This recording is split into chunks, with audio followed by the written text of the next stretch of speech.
अस्सलाम वालेकुम आदाब।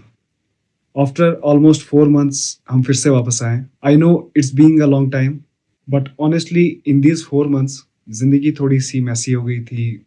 थोड़ी बहुत कुछ डिफिकल्टीज आ गई थी जिंदगी में। And at that one point I decided कि किश्तवाड़ियत को बंद ही कर दूं तो मेरे लिए बेहतर रहेगा। But your support, my family, my friends, my followers, they didn't let me quit. And today, I am in front of you. I'm in front of this mic. This podcast is not just another episode. This is our comeback, my team's comeback, and the comeback of किश्तवाड़ियत। और आज इस comeback के साथ हमारे साथ एक ऐसे guest जुड़े हैं जिनका नाम किश्तवाड़ में हर ज़रूरी वक्त पर लिया जाता है। इनकी रिपोर्टिंग ने सिर्फ न्यूज़ नहीं बल्कि किश्तवाड़ की हर स्टोरी को कवर किया है। So please welcome mister Asif Iqbal Naik. जी, बहुत-बहुत शुक्रिया आपका। आपने हमें मौका दिया अपने पॉडकास्ट पे आने का। तो आसिफ भैया, सबसे पहले हम ये जानना चाहेंगे कि आपकी अर्ली लाइफ के बारे में। आप कहाँ पर आपने पढ़ाई की, कैसे आप जर्नलिज्म में आए? जर्नलिज्म का सफ़र जो है वो मेरा 1996 से जो है वो शुरू हुआ। तब मैं 11th में पढ़ता था। इनफैक्ट मेरी 1995 में मेरा 10th क्लास का एग्ज़ाम हुआ है। तो मैं 12 जुलाई 1981 का बॉर्न हूँ। हालाँकि जो सर्टिफ़िकेट्स में मेरी जो डेट ऑफ बर्थ है वो 25 अक्टूबर 1980 है। यानी कि 6 साल का तब जो है वो एडमिशन लेते थे, तो उस वक़्त मेरे 6-7 महीने कम थे, तो हमारे घर वालों ने सोचा कि पहले ही स्कूल में डाल दो। तो ज़ाहिर-सी तौर से बात है कि मैंने पहले इनिशियल स्टेज में यहाँ पर एक दरसगाह स्कूल खुला था, तो अ मेरी बड़ी सिस्टर है ताहिरा बेगम मलिक, तो उन्होंने मेरी एडमिशन जो है वो वहाँ कराई थी और मुझे वहाँ लेकर वो गए थे। तो उसके बाद मैंने चंद सालों तक वहाँ पर पढ़ा। तो उसके बाद अ, मेरी सिस्टर्स और मेरे फादर ने एक दिन डिस्कस किया कि यहाँ पर इंग्लिश मीडियम स्कूल खुला है, new era public school Kishtwar. तो फिर मेरी एडमिशन जो है वो वहाँ पर हुई 1986 नवंबर में। तो फिर मैं उधरी पर था, तो 1989 में, क्योंकि जो निवेरा था वो पहले शाहिद हुसैन मलिक साहब जो हमारे हैं उनके घर में था, तो फिर वहां से वो नीचे शिफ्ट हुआ और गाड़ी का अरेंजमेंट नहीं हुआ, तो हम जो है वो वहां पर फिर दूर होने लगा। तो अ, इस बीच जो है वो डिसाइड किया था कि अब काफी दूर है वहां से हमारे घर से, तो क्योंकि उन दिनों जो है वो मार्केट में थी, सुनसान एरिया था, वहां से मतलब उतनी पॉपुलेशन नहीं थी। तो फिर अब घर वाले डिसाइड ही कर रहे थे कि जो घर के नजदीक स्कूल होगा तो वहां जो है वो हमें वो दाखिला देंगे। तो लेकिन उस बीच जो है वो हमारे सईद असगर अली साहब, उन्होंने साहिबाल अकेडमी स्कूल खोला और फिर हम 1989 का जो एंडिंग था, तो फिर 6th क्लास में जो है वो हमने वहां पर एडमिशन ली और 10th जो है वो मैंने 1995 में साहिबाल अकेडमी से किया। तो फिर 11th और 12th जो है वो मैंने हायर सेकेंडरी स्कूल किश्तवाड़ से किया और फिर कॉलेज जीजीएम साइंस कॉलेज, जिसको प्रिंस ऑफ वेल्स का नाम से जाना जाता है, तो वहां से मेरी ग्रेजुएशन हुई और ये ग्रेजुएशन 2002 में जो है वो मेरी पूरी हुई। और उसके बाद मैंने 2 बार जो है वो जर्नलिज्म एंड मास कम्युनिकेशन किया। अब आप पूछोगे 2 बार क्यों किया? जी, तो जिस यूनिवर्सिटी से मैंने किया, तो वो एक स्कैंडलस थी और हमने सारे पेपर दिए, पैसे दिए, पढ़ने के लिए गए। तो जब वो वहां से सर्टिफिकेट आई, तो फिर जब उसको चेक किया, वो स्कैन कॉपी निकली। तो हमें तब पता नहीं था कि स्कैन भी जो है वो सर्टिफिकेट होती है। जब उसको चेक किया गया, वो रोल नंबर किसी और का था। तो फिर जब हम स्टडी सेंटर में पता करने के लिए गए जहां से हम वो कोर्स किया था, तो फिर पता चला कि वो वहां से फरार था। तो उसके बाद फिर मैंने इग्नो से जर्नलिज्म एंड मास कम्युनिकेशन किया। तो और तब से जो है मैं जर्नलिज्म में जो हूँ वो 1996 का जो इलेक्शन हुआ था यहाँ पर, तो तब से जो है वो मैं जर्नलिज्म के फील्ड में हूँ और अब 29 साल के करीब जो है वो हुए। तो उस वक्त मैं 11th में पढ़ता था, तो मेरी जो इंटरेस्ट थी वो न्यूज़पेपर्स वगैरह में, म्यूजिक वगैरह में, फिल्मों में वगैरह में पहले से ही थी। मतलब इन स्पोर्ट्स चीजों में में आप पहले से ही रहे। स्पोर्ट्स में ही था, क्योंकि मेरे जो कजिन ब्रदर हैं नजीर अहमद डार साहब, वो मेरे कजिन ब्रदर भी हैं और वो जीजा भी है हमारे। तो वो कश्मीर टाइम्स से वाबस्ता थे और वो बड़ी-बड़ी मैगज़ीनों के लिए लिखते थे और मेरे जो बड़े ब्रदर हैं माजिद गुलाम हुसैन साहब मरहूम अल्लाह ताला उनको मग़फ़िरत करे। तो वो भी जो है वो उर्दू अखबारों के लिए रिसाले लिखते थे और बाकी चीज़ें जो है वो लिखते थे। किश्तवाड़ डिस्ट्रिक्ट को उस वक़्त रिप्रेज़ेंट करते थे। ये 1970 की बातें हैं, 80 की बातें हैं। तो फिर ज़ाहिर-सी तौर से बात है कि मैं फिर जब उनके साथ होता था तो वो अक्सर वो दिखाते थे, रिसाले में उनके पढ़ता था और बड़ी खुशी होती थी कि मेरे जो बड़े भाई हैं उनका नाम जो है वो वहाँ पर जो है वो आ रहा है। उस वक़्त अखबार जो है वो ज़्यादा तौर पर हिंद समाचार और पंजाब केसरी हुआ करता था और द हिंदू न्यूज़पेपर आता था, टाइम्स ऑफ इंडिया आता था और अखबार जो है वो आज की डेट का अखबार होता था वो 3-4 दिन के बाद आता था। जैसे कि आज अगर मैं बोलूँ कि 8 तारीख है दिसंबर की, जो 8 तारीख है दिसंबर का न्यूज़पेपर जो है वो 12 या 14 को आता था। तो इतना डिले आता था। तब एक बीटी गुफ्ता बास आती थी, वो लेकर आती थी न्यूज़पेपर और हमारा यहाँ पर कश्मीर टाइम्स हुआ करता था और डेली एक्शन शेयर हुआ करता था और श्रीनगर से एक आफ्ताब न्यूज़पेपर था, वो जो है वो निकलता था और कभी-कभार यूपी से एक न्यूज़पेपर निकलता था, वो दावत था उसका नाम। ये कौन से ईयर की बात है? ये जो है वो 86, 87, 88 की बात है। तो वो लाते थे तो हम पढ़ते थे। तो फिर ये आगे भी जो है वो सिलसिला जो है वो चलता रहा और मरहूम फिदा साहब मुगल आप आबिद साहब मुगल को जानते होंगे, जाहिद साहब मुगल को जानते होंगे, उनके फादर। तो उन्होंने मुझे बोला नहीं तुम जर्नलिस्ट ही बनोगे। तो फिर उन्होंने मुझे पुश किया और साथ-साथ जो है वो मुझे लेते थे, कहीं कोई प्रोग्राम होता था तो ये होता था। तो फिर मुझे जब मैं उनको देखता था तो जहाँ भी जाते थे वहाँ तो बड़ी इज़्ज़त मिलती थी। तो मुझे लगा कि ये एक ऐसा प्रोफ़ेशन है जिसमें इज़्ज़त कमाई जा सकती है। क्योंकि जहाँ मेरे कज़िन ब्रदर जाते थे, जहाँ फ़िदा साहब जाते थे, तो हम देखते थे कि जहाँ भी वो जाते तो उनको प्रेफ़रेंस मिलता था, उनको बड़ी इज़्ज़त मिलती थी सोसाइटी में। हालाँकि अगर आज मैं जर्नलिज़्म पे आऊँ तो हमारे ऊपर काफ़ी सवालात भी उठते हैं। बिल्कुल, तो जिस पे हम बात करेंगे। तो ज़ाहिर-सी तौर से बात है कि जो प्योरिटी है आपके प्रोफ़ेशन में, जी।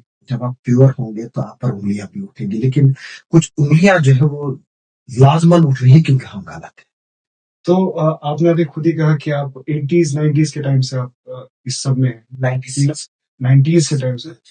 तो उस टाइम पे मिलिटेंसी भी पीक पे थी और आपने करगिल वॉर जो है उसमें भी आपने रिपोर्टिंग वगैरह की है जो हमारी टीम ने रिसर्च किया। जी, जी, बिल्कुल देखिए मैं करगिल नहीं गया था लेकिन जम्मू से जो है आपने रिपोर्टिंग दिया था हम जो है वो करते थे। उसके अलावा जो कंधार हाईजैकिंग हुआ था उसमें भी जो है वो मैंने अच्छी खासी रिपोर्टिंग की है और मिलिटेंसी जो है वो उस वक़्त पीक पर थी, इसमें कोई दो राय नहीं है कि जो हमारा नौजवान है उसको जो है वो गुमराह किया गया और वो कोशिश जो है वो आज भी जो है वो की जा रही है। और अगर हम देखें कि जो आतंकवाद है उससे सिर्फ तबाही हुई और सबसे बड़ी बदकिस्मती की बात यह है कि आतंकवाद को इस्लामिक जिहाद के नाम से जोड़ा गया।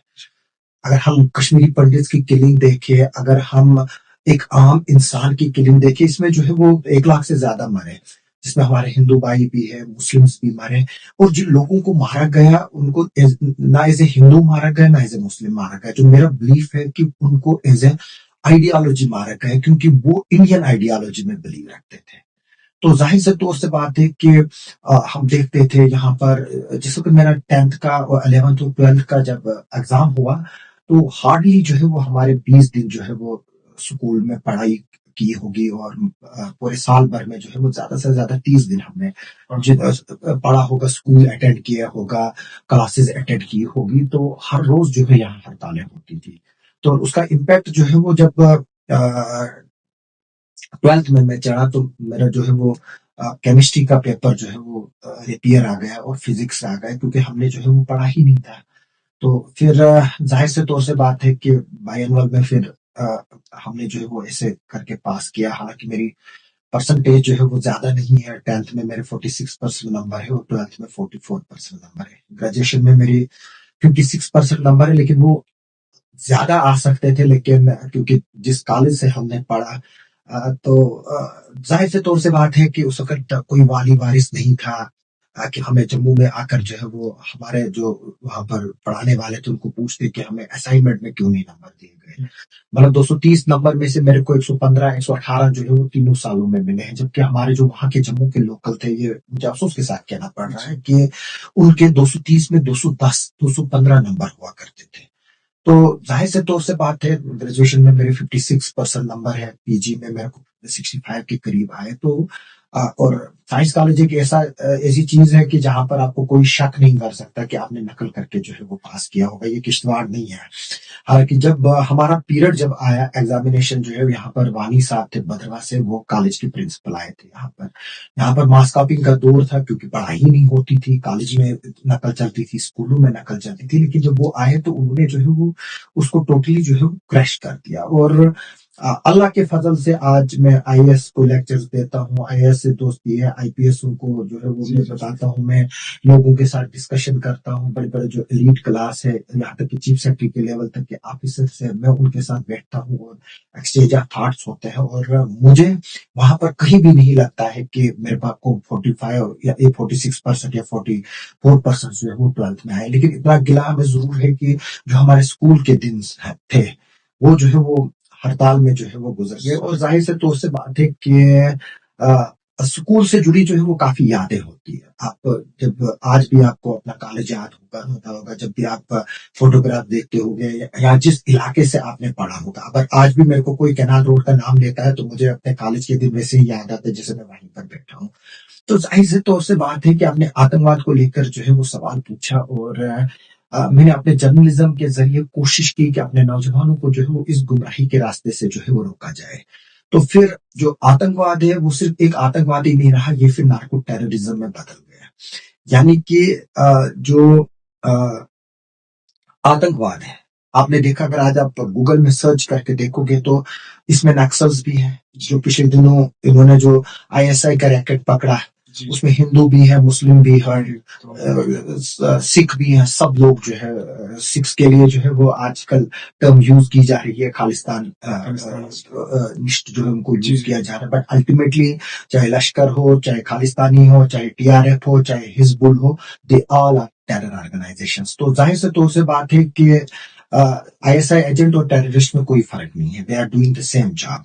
तो जाहिर से तौर से बात है कि एक जिम्मेवारी बनती है, जब आप एक गलत होते हुए देख रहे हो तो जाहिर से तौर से बात है फिर आपने उसके खिलाफ आवाज भी उठानी है। और अल्टीमेटली मैंने उस आतंकवाद के खिलाफ भी आवाज उठाई और उस सेपरेटिज्म कल्चर के खिलाफ भी मैंने आवाज उठाई कि किस तरह से जो सेपरेटिस्ट है उनके बच्चे जो है वो मुलाजिम है, किस तरह से सेपरेटिस्टों के बच्चे जो है वो बाहर पढ़ रहे हैं। सैयद अली शाह गिलानी जो यहाँ के एमएलए रहे हैं, उनके बेटे जो है वो मुलाजिम थे। मैं आपको ये बात बताऊंगा, मेरे पास एक खबर आई कि मुलाजिम जो है उनको इलेक्शन की ड्यूटियों पे लगाया गया है। सिर्फ उसमें जब लिस्ट में नाम देखते हैं तो जो सईद अली शाह के गिलानी के जो बच्चे थे वो उस लिस्ट में नहीं थे। तो उन मुलाजमों पर ग्रेनेड फेंके गए, वहां लोग मरे। और जब मैंने ये किसी ने जुर्रत नहीं की कि सईद अली शाह गिलानी के खिलाफ जो है ये खबर करे, दिल्ली में मैंने एक कवायद शख्स हूँ जिसने ये जुर्रत करके बोला कि तमाम मुलाजमों को ड्यूटी लगाई गई, जबकि सईद अली शाह गिलानी जो हुर्रियत के जो है वो रहनुमा थे, उनके बच्चे भी तो मुलाजिम है, उनको क्यों इलेक्शन ड्यूटी से एग्जेम्प्ट रखा गया। फिर मुझे उस वक्त कुछ लोगों की से जो है वो फोन वगैरह आए, आपने ये स्टोरी की है, अब हम क्या करें क्या नहीं करें, इनको ड्यूटी लगाए, कहाँ लगाए, ये वो करके मैंने उस वक्त उन लोगों को सजेशन दी कि इनको आप ड्यूटी नहीं लगाओ, आप इनको किसी को नहीं बोलो कि इनको किस बस में डाल रहे हैं। तो जहां जहां मुलाजिम लेने हैं आपने ड्यूटियों पर, इनको उस बस में बिठाओ और उन मुलाजिमों को छोड़कर आओ, फिर शाम को इनको जो है वो वापस लाओ। तो उसके बाद जो है वो फिर किसी भी बस पर ग्रेनेड अटैक नहीं हुआ, किसी पोलिंग स्टेशन पे ग्रेनेड अटैक नहीं हुआ। तो जाहिर से तौर से बात है कि जो हमारी मुस्लिम सोसाइटी है खासतौर, उसको जो है वो गुमराह किया गया। आज भी हम देखें किश्तवाड़ जिले से कुछ हिंदू कम्युनिटी के भी टेररिस्ट थे, जिनमें से सुभाष नाम का एक लड़का था जिसने बाद में वासिफ नाम रखा।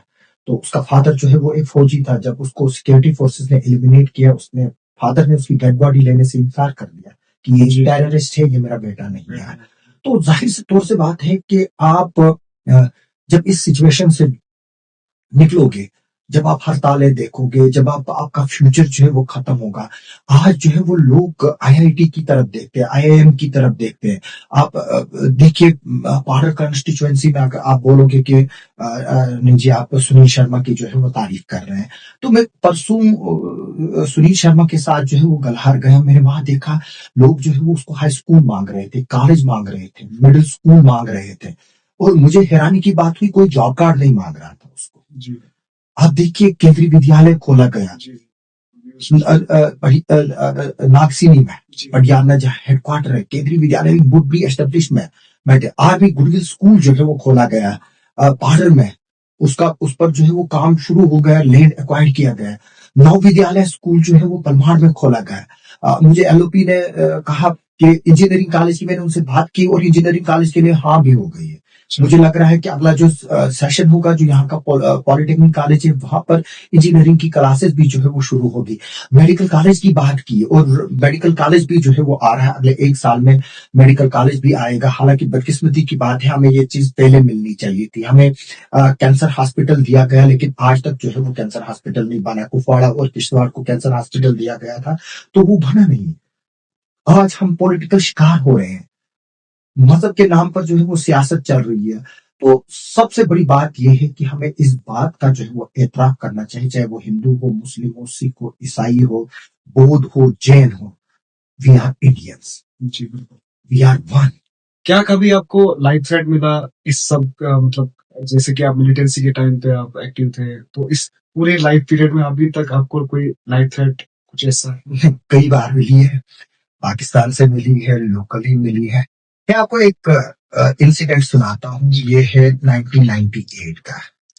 तो यहाँ पर लोकल केबल जो है वो शुरू हो गया था, तो सुनील शर्मा जो है उस वक्त पीक पे थे, और सुनील शर्मा यहाँ पर जो लीडर ऑफ अपोजिशन है, आज जो एमएलए भी है, बादल नागसिनी से किश्तवाड़ के भी एमएलए रहे, तो वो जो एंटी टेरर ऑपरेशन था वो उसमें पीक पे थे उस वक्त। यानी कि उनका एक वॉलंटियर ग्रुप था जो उसको लीड करते थे, जो एंटी टेरर ऑपरेशन था। और क्योंकि कश्मीर में जो है वो होलोकास्ट हुआ था और कश्मीरी पंडित्स की माइग्रेशन जो है वो हो गई थी, और वैसी कोशिश जो है वो यहाँ पर भी की जा रही थी। लेकिन सुनील शर्मा जैसे लोग और चंद्रकांत शर्मा जो आरएसएस के लीडर थे, जिनकी अनफॉर्चुनेट किलिंग हुई 2019 में, तो जाहिर से तौर से बात है कि उस तरह के लोग जब यहाँ पर समाज में रहे तो उन्होंने जो है वो चिनाब वैली को कश्मीर नहीं बनने दिया।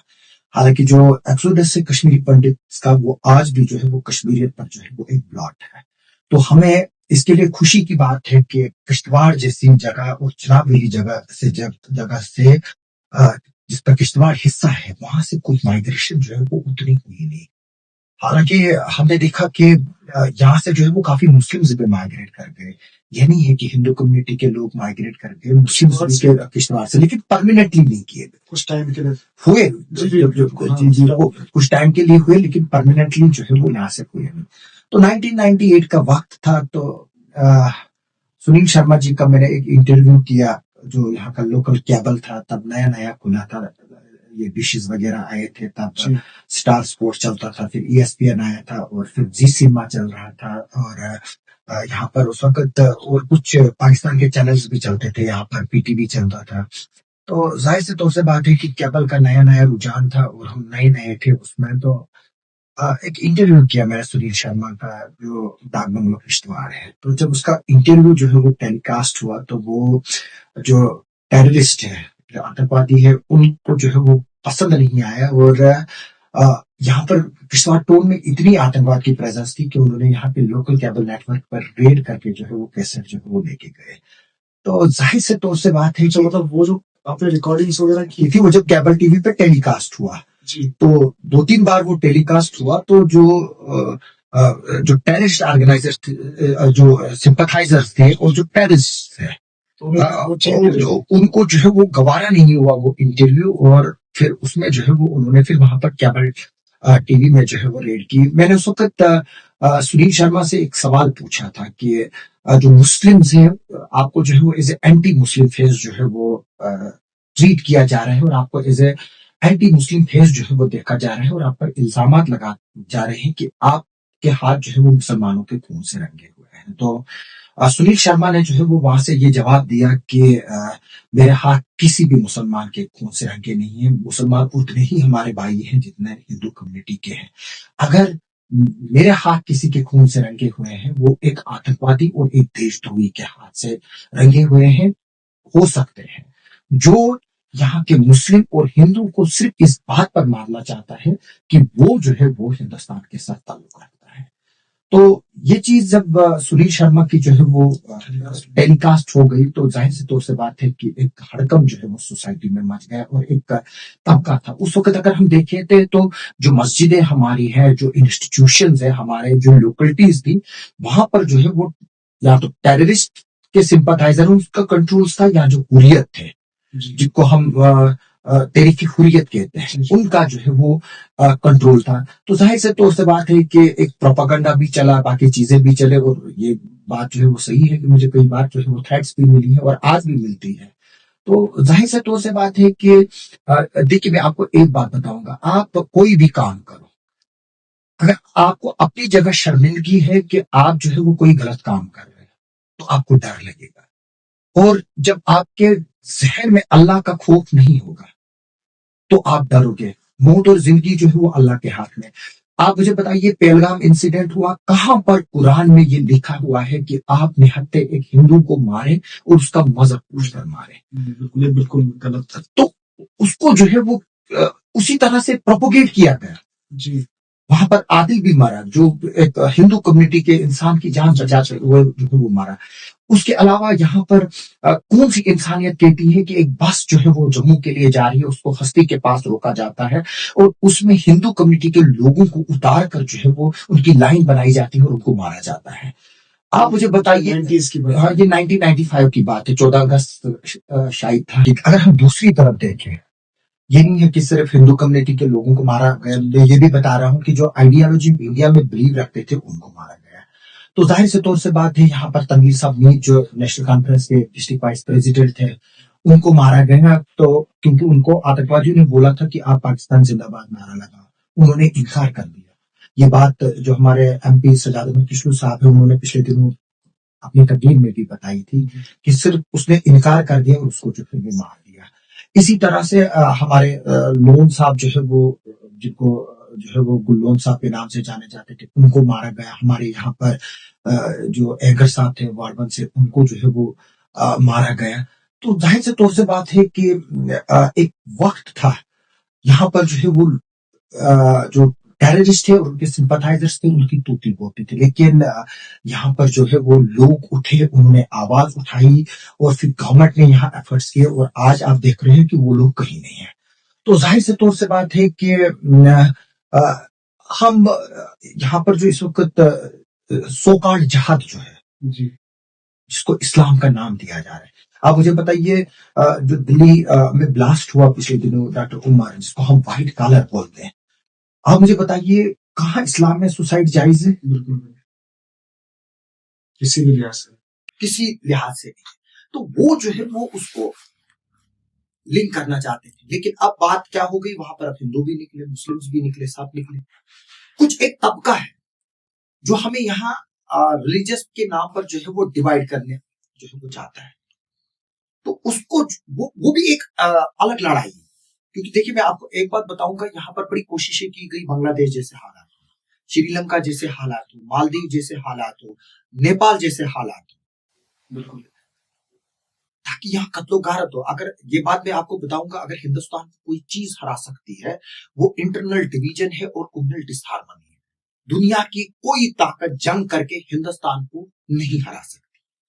हमारा मुल्क इतना मजबूत है और हमने ऑपरेशन सिंदूर के वक्त देखा है, हमने वो 1971 में देखा है, जब पाकिस्तान के 90,000 सैनिकों को जो है वो बंदी बनाया गया था। हमने देखा है 65 की जंग में देखा है।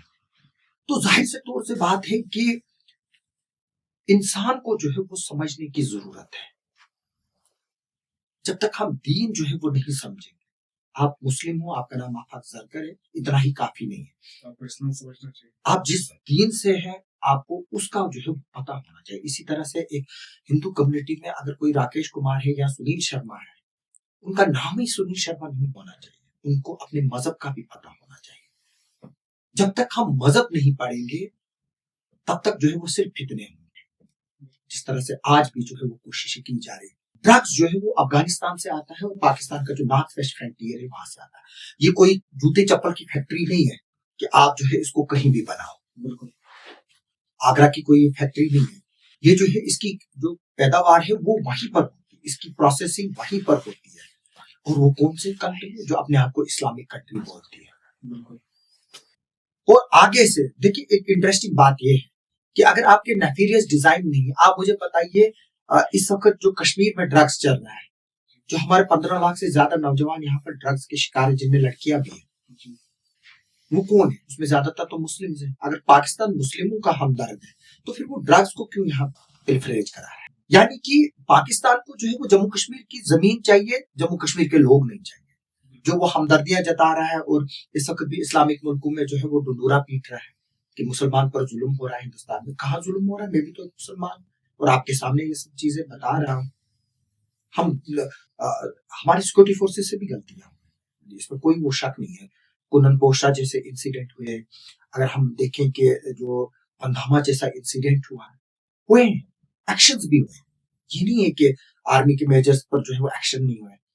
आपने मेजर गोगोई पर देखा होगा कि उसने एक को बांधा था गाड़ी के बॉनेट पे,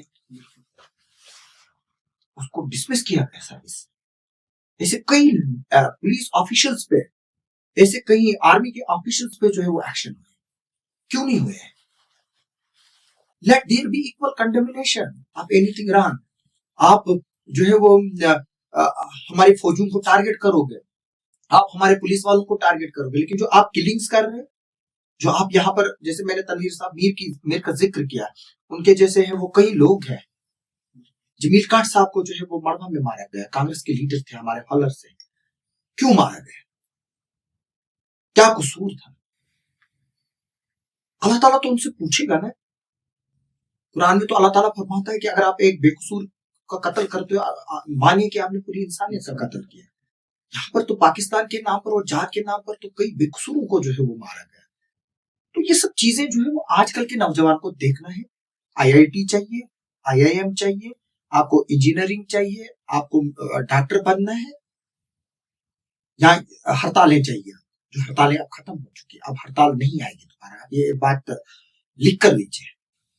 वो टाइम अब वापस नहीं आएगा। अब रेडिकलाइजेशन के जरिए जो है वो पाकिस्तान कोशिश कर रहा है कि यहाँ पर डिवीजन क्रिएट की जाए, विद इन द सोसाइटी जो है वो डिवीजन क्रिएट की जाए। उस पे हमारे सोशल मीडिया में कुछ लोग लगे होते हैं। पिछले दिनों मेरा एक वीडियो काट कर डाला गया, बहुत वायरल चल रहा है, तो 4 सेकंड का वीडियो डाला गया, जबकि वो लोग मुझे तंग कर रहे थे। और मैंने बोला है उसमें कि बच्चों को जो है वो मैच दिखाने के लिए आप लाइए, ये मोबाइल से बेहतर मैच है, ड्रग्स से बेहतर जो है वो ये मैच है, स्पोर्ट्स की एक्टिविटीज में नहीं हम करेंगे। और उस वक्त बाकी वहां पर जो क्राउड थी उसमें बच्चे भी थे, बुजुर्ग भी थे, औरतें भी थे, ड्रग्सी भी थे, चरसी भी थे और शराबी भी थे। उस चीज पे आपको बहुत ट्रोल किया गया। तो ये और उससे जो है वो कभी कभार जो है वो अल्लाह ताला कोई चीज जो है वो बेहतरी के लिए करता है, तो उससे जो है वो पब्लिक अवेयरनेस हुई। हमें जो है ये सब चीजें जो है वो समझने की जरूरत है कि अगर मुझे कोई ड्रग्स के नाम पे उस वीडियो में ट्रोल कर गया, उस वीडियो को जो है लाखों लोगों ने देखा, एक मैसेज चला गया, उसमें कुछ लोग जो है वो एग्री थे, कुछ डिसएग्री थे। देखिए ultimately at the end of the day drugs, चरस और शराबी तो डिस्कस हुआ है, जो हम करना चाहते थे। जैसे कि स्टिल अभी भी आपके चैनल्स पे, आपके फेसबुक पेज पे अभी भी लोग दौड़ते हैं, लेकिन अगर आप एक स्पेलिंग मिस्टेक कर देते हैं तो आप लोग आपको कॉलर पकड़ते हैं। देखिए मैं आपको एक बात बताऊंगा, स्पेलिंग मिस्टेक जो वो होती रहती है। आजकल जो है वो ऑटो करेक्शन का जमाना है। मैं देन लिखता हूँ वो दी हो जाता है। मैंने परसों पाड़ी लिखा था तो वो पाड़ी आ गया, RI लिखना था तो DI। लोग इस चीज को बहुत, और लोग जो है वो, और मुझे खुशी भी होती है कि जब लोग इन चीजों को जो है वो नोटिस करते हैं। और ऑनेस्टली बताऊं, मैं कभी कभार अगर किसी न्यूज को जो है वो हाइप देनी होती तो मैं उसमें जानबूझकर गलतियां करता हूँ तो ताकि लोग जो है उस पर फिर वो रिएक्ट करते हैं। जैसे खास तौर पर मैं आपको बताऊंगा कि बड़ी बदकिस्मती की बात है, अगर मैं अच्छी अच्छी चीज़ें जो है वो चढ़ाता हूँ, किसी रिलीजियस स्कॉलर की जो है वो मैं स्पीच चढ़ाता हूँ। आप अगर बात करेंगे पिछले दिनों यहाँ पर हमारे जो सरकूट मंदिर के जो बाबा जी है, उन्होंने यहाँ पर हमारे सुधीर जी जो है उनका इंतकाल हुआ। जी, जी, unfortunately that was a big loss to the society, not to Sudhir Sharma's family. वो जो है वो एक ऐसा शख्स था जो किश्तवाड़ के लिए नुकसान है, एक सोसाइटी के लिए, न कि एक हिंदू कम्युनिटी के लिए। That पूरी was सोसाइटी के लिए। पूरी सोसाइटी के लिए। तो वहाँ पर जो हमारे बाबा जी, उन्होंने बड़ी कुछ रिलीजियस बातें जो है वो बताई, तो उस वीडियो को व्यू ही नहीं आए। उसकी बरक्स अगर मैं अभी किसी का डांस चढ़ाऊं, किसी की मीम चढ़ाऊं, वो वायरल हो जाती। कोई स्टंट करता है, मैं स्टंट बाजी के जो है वो बड़ा खिलाफ हूँ। मतलब हाँ, देखिए मैं आपको एक बात बताऊंगा, इस वक्त आप हैं, आपको अपनी वैल्यू पता नहीं है। अगर आपकी वैल्यू पूछनी है किसी से, वो आपकी माँ को पूछे, जिसने आपको 9 महीने पेट में रखा और पढ़ाया, इस लेवल तक पहुंचाया। बाद में आप स्टंट करते करते जो है वो फिर अल्लाह को प्यारे हो जाएंगे, तो आप तो गए। लेकिन जिस महान जो पीछे रह गई, तो उनको सहना पड़ता है। उसको सहना, उसका दुख, वो तो दुनिया ही चली गई ना। तो आप मुझे बताइए मैं कहाँ गलत हूँ? माँ बाप बच्चों को 4-4 लाख रुपए की जो है वो गाड़ियां दे रहे हैं, मोटरसाइकिल दे रहे हैं। किश्तवाड़ में एक के पास था, जब मुझे पता चला वो 4.5 लाख का मोटरसाइकिल। हमारे वो एक दोस्त थे, उन्होंने कोई BMW गाड़ी लाई थी, वो 7 लाख की थी। और आवाजें जो है वो उस तरह से स्टंट करते हैं, फट फट गलियों से निकलते हैं। घर में कोई पेशेंट हो, कोई हार्ट पेशेंट हो, हमारे लाउड स्पीकर इस्तेमाल हो रहे हैं अनचैन। अगर मैंने कुछ दीनी बात सुनने, तो आप क्यों लाउड स्पीकर पर डालोगे? हाँ, कभी कभार ओकेजन होते हैं, ईद होती है, बड़ा दिन होता है, हमारे यहाँ पर रामनवमी होती है, बाकी जो है दिवाली के फेस्टिवल्स होते हैं। आप अगर उस दिन हर चीज जो है पूरे दिन भी बजाओगे, किसी को कोई एतराज नहीं। आप अननेसेसरी डालोगे लाउड स्पीकर्स, गाड़ियों में, घरों में आवाजें डालोगे, नॉइस पोल्यूशन है वो। नहीं, नॉइस पोल्यूशन भी जो है वो एक अलग बात है, लेकिन इकलाकत भी है ना। जब आप गाड़ी निकलते हो, 4 लाख की गाड़ी लेकर गली में निकलते हो, आप उसको बड़ा एक्सेलेटर देते हो, आपको ये ध्यान नहीं रहता है कि जो साथ वाला घर है, वहां पर 90 साल की कोई बुजुर्ग औरत है, कोई हार्ट पेशेंट है। बिल्कुल। आप जो है वो चीजें नहीं करते हो। ड्रग्स ही मेरा नहीं है। देखिए मैं आपको एक बात बताऊं, अगर आप हेलमेट नहीं पहनोगे तो किश्तवाड़ की सिटी में 20 की स्पीड से चलोगे, कोई बड़ा इशू नहीं है जी। अब आप गाड़ी में जिसमें 7 सवारियां चढ़नी है, 27 चढ़ा रहे हो जी। हमने देखा गलगंदर में एक्सीडेंट हुआ, 48 के करीब लोग मरे। प्रेमनगर में एक्सीडेंट हुआ, 42 के करीब लोग मरे। सरावा में एक्सीडेंट हुआ, 38 लोग मरे, जबकि उसकी कैपेसिटी 20 की 22 थी। जख्मी होगा तो फिर अंदाजा ही नहीं है। आप फोन यूज कर रहे हैं, और आजकल के नौजवान में सबसे बड़ी बीमारी यह है, स्टीयरिंग पर बैठा है, तब तक या खुद तो या किसी और को ठोक दिया। आजकल जो है वो मोबाइल गाड़ी चलाते हुए हम यूज कर, मैं उसके खिलाफ नहीं। आप जिन जिन चीजों के खिलाफ हैं वो तो हम सारे जानते हैं, हम देखते हैं, हम आपकी न्यूज को फॉलो करते हैं। इवन हम सब, मैं खुद किश्तवाड़ का हूँ, इवन चिनाब वैली से भी आपको फॉलो, पूरा चिनाब वैली देखता है, जम्मू देखता है। लेकिन लोग कहीं ना कहीं आपके बिहेवियर को, आपके मतलब जैसे कि लास्ट कुछ टाइम से चल रहा है कि ये जर्नलिज्म में इस तरीके से नहीं किया जाता है। उस सबको आप कैसे बोलते हैं? देखिए मैं आपको एक बात बताऊंगा, rod is the logic of fools. ये एक बड़ा पुराना मामला है। ये सब चीजें जो है वो इसलिए बोलता हूं क्योंकि लोग समझते नहीं। कुछ लोग जो है वो डंडे की ही जबान समझते। जो चौगान वाला मसला हुआ, जिसको मैंने वो बोला था मैं लात मारूंगा, क्यों बोला था जी। एक शख्स मेरे सामने बार बार आ रहा है, मैं चाय पी रहा हूं, वो आकर जेब से फ्रूटी निकाल रहा है और मेरे सामने पी रहा है। अच्छा, मतलब ये ऑफ कैमरा कुछ हुआ? हाँ, मैं आपका रिएक्शन है अभी आप मेरा पॉडकास्ट कर रहे हो, कोई यहाँ से आकर आपको बीच में बार बार टोकेगा। जी जी, कहीं ना कहीं मेरा भी दिमाग खराब होगा। तो वो बार बार आ रहा है क्योंकि उसकी हालत वैसी नहीं थी कि मैं उसको पूछता सवाल कोई। हाँ, अगर वो नॉर्मल होता तो मैं उसको सवाल पूछता और वो नॉर्मल जवाब देता, but the person was drunk. अच्छा। And he used to drunk in front of me, public place पे। हाँ, वहां पर पी रहा था, जेब से निकाल रहा था फ्रूटी, ऐसे ऐसे करके उसको। जिस तरह से हम, आपको याद होगा बचपन में वो मैंगो लेते थे, वो प्लास्टिक के उसमें जो है वो भरा होता था, उसको थोड़ा थोड़ा सा ऊपर से हम चूसते थे। उसी तरह से वो शराब का पोंछ जो है वो चूस रहा था शख्स। और सबसे बड़ी हैरानगी की बात है, लोग जस्टिफाई करते हैं, आपको सड़क पर एक बुजुर्ग को फुटपाथ पे चलने के लिए रास्ता नहीं है, वहां पर रेडी वाले ने जो है वो कब्जा करके रखा है जी। मैं वो बोलता हूं, बोलते गरीब के पीछे चलते। आप सड़क के बीच में जो है वो गाड़ी खड़ी कर देते, एम्बुलेंस पीछे से आ रही, किसी को पेशेंट है, किसी को कुछ, मैं उसके खिलाफ आवाज उठाता हूं, बोलते हैं नहीं जी लोगों को तंग करते हैं, लोगों के घर में पानी नहीं है, बिजली नहीं है, सड़क बंद करते हैं। जाओ हमारे नेता के घर के बाहर धरना दो ना। आज हमारे 4-4, 5-5 एमएलए है, एमपी है। अगर आपके घर में पानी नहीं है, जाओ सुनील शर्मा जी के घर के बाहर धरना दे दो, शुकुल परिहार के घर के बाहर धरना दे दो, सजाद साहब किशलू के घर के बाहर धरना दे दो, प्यारेलाल शर्मा के घर के बाहर धरना दे दो। हमारे एक और एमएलए है शाकिराज परिहार, वो डोडा से, वो भी हमारे किश्तवाड़ के। बोला आप उनके घर, जब आप सड़क बंद करते हो, किसी बच्चे को एग्जाम देने के लिए जाना है, किसी को हॉस्पिटल जाना है, किसी को कोई प्रॉब्लम है, किसी को स्कूल पहुंचना है, किसी को जम्मू पहुंचना है, आगे से ट्रेन है, जी बिल्कुल, बहुत मुश्किलात होती है। आप जो है अपने एक्शन से लोगों को ही परेशान करते हैं। तो मैं उस पर आवाज उठाता हूं तो मैं कहां से गलत हो गया? बिल्कुल बेहयाई हो रही है, रोज क्लिप्स निकलते हैं। आप मुझे बताइए ना, आप इस वक्त ऊपर हो, आपके पेरेंट्स को तो पता है ना आप ऊपर, बिल्कुल। अब आप घर से फिर रहे हो, रात के 2 बजे भी कहीं नहीं हो, क्या आपकी माँ और आपके बाप का फर्ज नहीं बनता, यहाँ घर में आपकी बड़ी बहन या बड़ा भाई है, उसका फर्ज नहीं बनता है आपको पूछना कि आप 2:30 बजे तक रात के कहाँ थे? बिल्कुल, जिस हिसाब का आज का दौर है, इस हिसाब से तो पूछना बहुत जरूरी है। आपको पूछना नहीं है बच्चे को स्कूल गया, वो स्कूल पहुंचा कि नहीं पहुंचा। आपको ये नहीं पूछना बच्चा ट्यूशन जो है वो जा रहा है। आज मेरे को फोन आ रहे हैं, प्राइवेट स्कूलों में जो है वो महंगी महंगी किताबें जो है वो भेजी जा रही है, फीस ज्यादा ली जा रही है। मुझे आप बताइए, आप किश्तवाड़ के तमाम प्राइवेट स्कूलों का स्टाफ देखिए और ऊपर से हमारे गवर्नमेंट स्कूल्स का स्टाफ देखिए। हमारे गवर्नमेंट स्कूल्स पे स्टाफ करीम है, लेकिन वहां नहीं भेजेंगे। इनफैक्ट अपने मुलाजिम भी जो हमारे हैं वो भी प्राइवेट स्कूल में ही बच्चों को पढ़ाए। हमारे स्कूल में, शहरों में स्कूल है खाली है, बच्चे ही नहीं। जब आपको लगता है कि ये किताबें महंगी है तो डालो ना उधर पर, तो बेहतरीन है। हमारे प्राइवेट स्कूल कुछ ऐसे हैं, वहां पर तो साल के 20-20 टीचर चेंज होते हैं।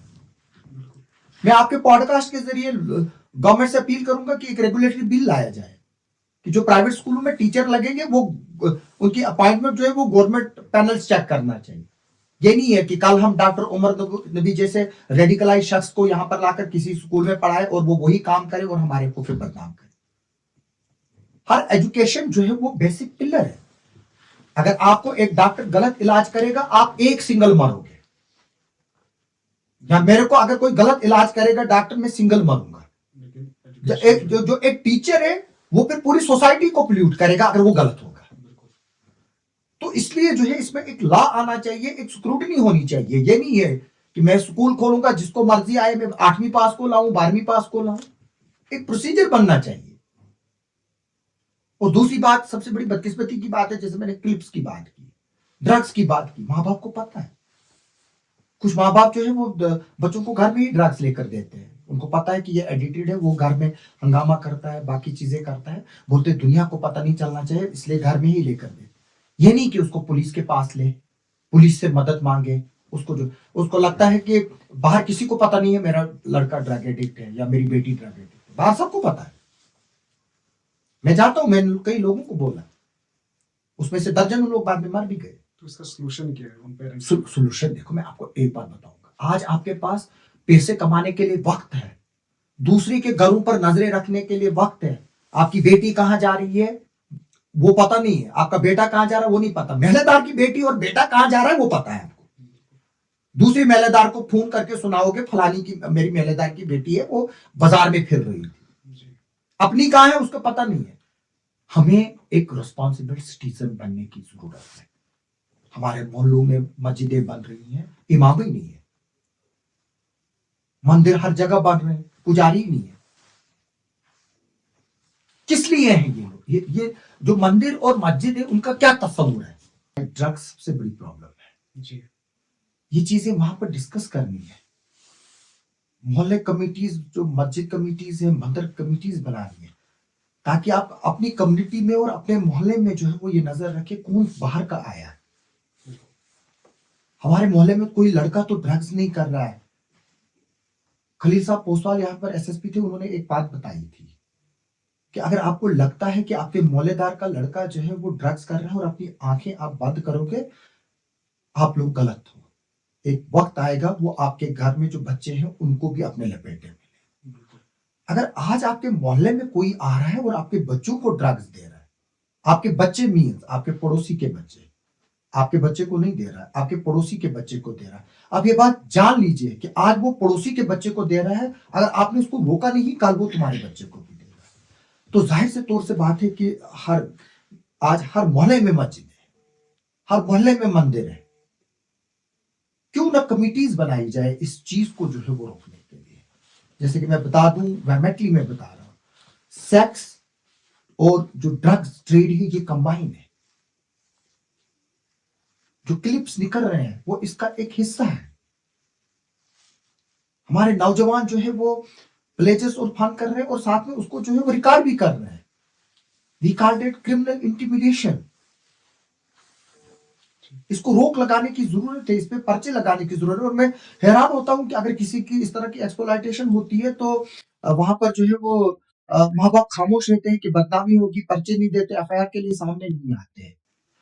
दूसरी तरफ से हमारे नौजवानों को ब्लैकमेल किया जा रहा है। आज एक गैंग यहाँ पर है जो आपको मैसेजेस डालेगी, hi do you want to have me. मेरे पास मैसेजेस है, मेरे को भी भेज दे, मैं दिखाऊंगा। एक मैं अभी उस पर करने जा रहा हूँ, आगे चलकर एक वीडियो में उस पर बनाऊंगा। कौन है ये बेसिकली? ये जो है ये लोकल्स भी है, यहाँ के लोकल्स भी है। ये नहीं है कि पहले आपको दिल्ली से कोई फोन करता था, पहले आपको कोई जम्मू से फोन करता। आज यहाँ के लोकल्स हमारे में गैंग्स है जो आपको मैसेजेस करेंगे, आपको वीडियो कॉल आएगी और आप उसको देखोगे।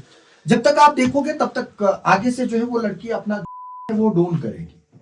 ये ज्यादा हो रहा है, ये बिल्कुल जो है वो हकीकत है। और ये चीजें मैंने अपने वीडियोस में बताई है। इन चीजों को हमें डिस्कस करना है। आपके साथ अगर ऐसा होता है आप पुलिस को रिपोर्ट कीजिए। लोगों को पता है आज ब्लैकमेलिंग किस तरह से होती है। आपके वीडियोस मॉर्फ किए जाएंगे, आपका सर जो है वो ऊपर से होगा लेकिन नीचे से तान जो है वो किसी और का होगा। हमने ये केसेस देखे यहाँ पर किश्तवाड़ में। तो लोगों को जो है वो इस बात के लिए आवाज उठानी है। हमारे बच्चों के साथ जो है वो जिनसी जातियां हो रही हैं। दूसरी तरफ से हम स्कूलों पर जो है वो आज ब्लेम करते हैं, जो मैं बताना चाहूंगा। पहले जब हम स्कूल में पढ़ते थे टीचर मारता था, अगर घर में आते बोलते टीचर ने मारा और मार पड़ती थी। आज का माँ बाप जो है वो बच्चे के लिए उस्ताद के साथ लड़ाई करने के लिए जाता है ना कि एजुकेशन सिस्टम में ही इतनी वही मैं बोल रहा हूं ना कि बच्चे के लिए माँ बाप घर से टीचर के साथ लड़ाई करने जाते हैं, उस पर पर्चे देते हैं। और दूसरी बात ये है कि आप ये बात देखिए, न माँ बाप घर में बच्चे को जो है वो सुधार पा रहा है, न टीचर को सुधारने दे रहा है। और अल्टीमेटली क्या होता है, जब हम बच्चे के एब जो है वो छुपाते हैं, हम क्या करते हैं काम, बच्चे को जब कोई खाना खिलाते हैं वो वहां से नहीं खाता है, माँ उसको यहाँ से लाड प्यार करती है, वो उसको मुंह पे ऐसे पटाखा मारता है, माँ उसमें खुशी फील करती है। जबकि उसको उसी वक्त उसको डांटना चाहिए कि तुमने क्यों मेरे पर हाथ उठाया, ये गलत बात है। और अल्टीमेटली हम आज देख रहे हैं ओल्ड एज होम्स हमारे बड़े पड़े हैं। आपको ये चीजें देखनी है, अपने आप को देखना है, अपने बच्चों को देखना है। अगर आज अपने बच्चों की परवरिश में आप कोताही करोगे, फिर अपने लिए ओल्ड एज होम जो है वो आप पहले ही से बुक रखें। ये तय करना एक माँ बाप का काम है। आपकी बेटी, आपका बेटा 2 लाख रुपए का मोबाइल लाता है घर में, आपके माँ बाप पूछते नहीं है लड़की को कि तुम्हारे को 2 लाख रुपए का मोबाइल है, ये किसने दिया। हमारे एक दोस्त है आदिल साहब भट्ट, फुरकान एकेडमी के प्रिंसिपल है, उन्होंने एक तकरीर में एक बात बोली थी।